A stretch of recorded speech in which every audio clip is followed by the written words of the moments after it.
Assalamualaikum dan selamat malam. Saya Alang daripada Sungai Petani. Hari ni kita mai terjah tengok Vios ni. Vios baru keluar cat. Okey, kau mai sat kita nak tanya tengok pasal Vios ni boleh kau? Okey nak? Saya nak tanya kau pakai rim yang belakang tu rim apa nama kau? Rim Gaya. Saya 15. Okey, nama saya Syira Ramli daripada Sungai Petani, Sungai Layak. Okey, saya nak tanya sis, Python ni kod dia apa kod dia? Kod dia PZ35.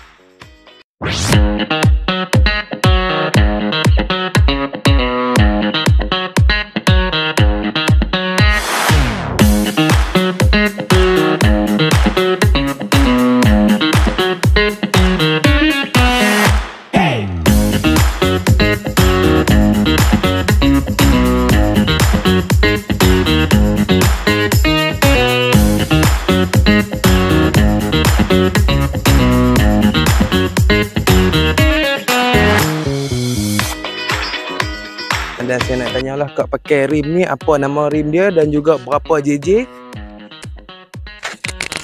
Rim buat pemilihan kali ni ialah rim Gaya saiz 15 7JJ. Okey sis, boleh saya tahu Vios ni daripada tahun berapa? Tahun 2008. Dan saya nak tahu untuk kali ni kan sis ambil untuk apa konsep macam mana tu? Untuk konsep kali ni kami buat konsep clean lah.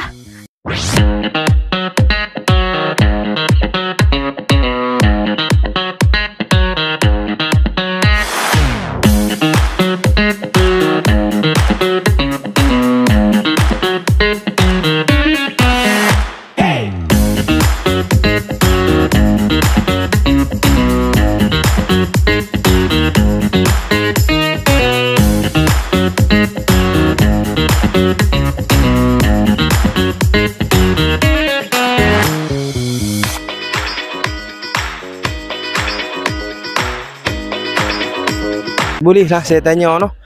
Emblem ni si pakai emblem apa? Saya tengok macam bukan Vios lah, macam ada yang berbeza. Cuba si bagi tahu dekat saya. Emblem ni saya pilih emblem Belta. Okey, jadi saya nak tanya si lah dalam daripada segi dalaman interior kan. Apa yang si dah buat oversize? Ada buat tambahan apa-apa? Untuk dalaman buat masalah tak ada lagi lah. Cuma ada jajan sikit-sikit je.